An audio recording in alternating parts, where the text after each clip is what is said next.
Welcome to our Gait Analysis Corrective series. My name is Coach T with Empower Human Performance, and in this video we'll be talking about some stretches as well as strengthening exercises specifically for your hips and your quads. We found some functional limitations in your quads and hips throughout the Gait analysis, so we have just the correctives for you.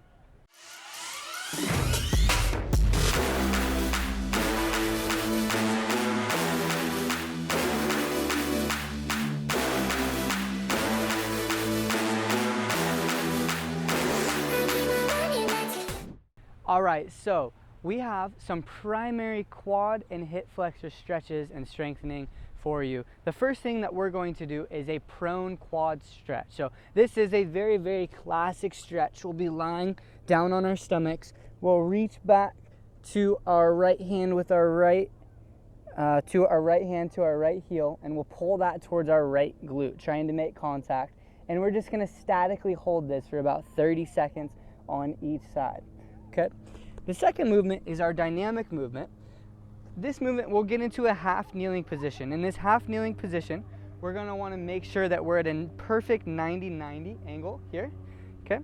We want to get out of an anterior tilt. So we want to tilt our pelvis back so that way we can access our glute, draw our rib cage down so we can contract our core. So we want to contract our core, contract our glute, and then in this position we'll slightly shift forward and back with our glute active. This will stretch the center of your thigh as well as up into your hip flexor. Okay. If you want a deeper stretch or higher in your hip flexor here, you can scoot your front foot forward about 6 inches. Doing the same thing, you'll notice you can get a lot higher in the hip flexor rather than in the mid thigh. Okay.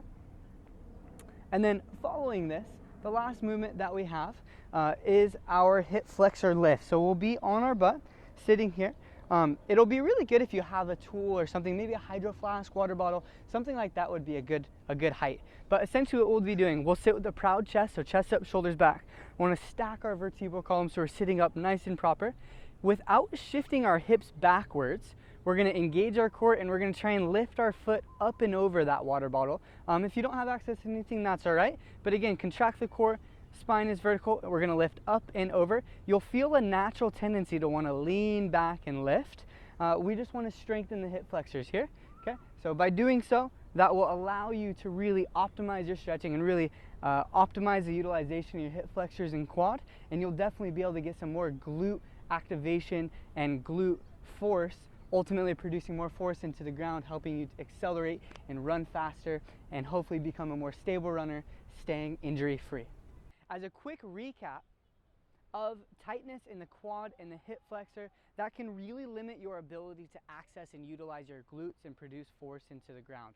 So make sure that you're doing these exercises as frequent as needed. You can do these pre-run and at night, but definitely if you're spending a lot of time sitting, be sure to do these much more often. Every day even would be all right to do these stretches. It will really help you perform and stay injury free.